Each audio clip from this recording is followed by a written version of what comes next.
And now we're learning that the owner of a ranch in a historic ghost town is working on his approach to help the homeless crisis in Kern County. And this comes after he helped shelter evacuees last year in last year's Borel's Fire.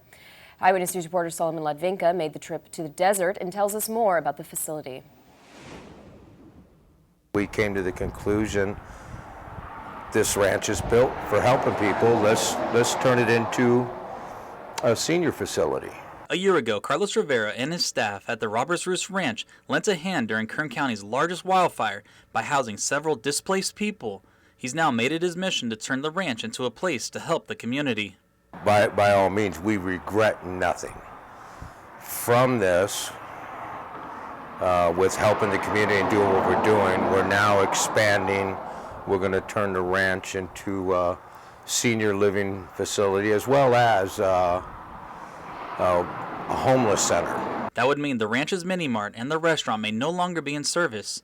Modestly, he pitched the idea of a small senior citizen community to investors, but rather the investors see this as massive potential. And it went from we didn't know what we were going to do after this to now we have a potential $300 million investment to expand and continue on helping.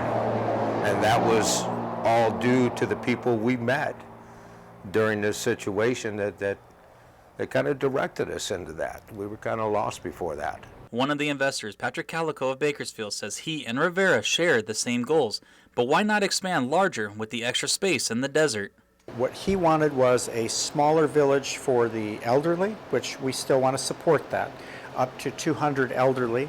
But with all the extra land, you know, the way the money comes in, it's easier to make it bigger than smaller. And it probably doesn't make sense, but a bigger project like this it's timely. Calico says that with the homeless crisis, he sees this as a unique opportunity to develop the ranch into emergency housing and temporary housing for unhoused people. And they're also thinking of adding on-site housing for employees. What we're building is healthcare managed by psychiatrists, LCSWs, social workers, etc., so that we can help these people to get off the street permanently. So we have different echelons. So you've got the emergency housing. We plan to be able to house up to 4,000 people at one time. He says that providing housing would keep unhoused people off the streets and to also provide them with the necessary help. This is done really in the best interest of not only the city, but the inhabitants. But also what we're trying to do is something that is humane for people who can't take care of themselves. And there's a lot of them, and it's growing every single day. As for politics, Calico sees this as a win for everyone involved. Democrats are all about the people. You want to make sure they've got the welfare they need. This is the place. Republicans are all about the economy and how do we make more with less, okay? If we didn't have homeless people on the street and causing problems with businesses, as they do sometimes, we have a mechanism to take care of them humanely. Overall, the project will start soon, but if there's any doubts that the Robbers Roost Ranch won't succeed, Calico says, and if you think a city in the desert can't work, you've never been to Las Vegas.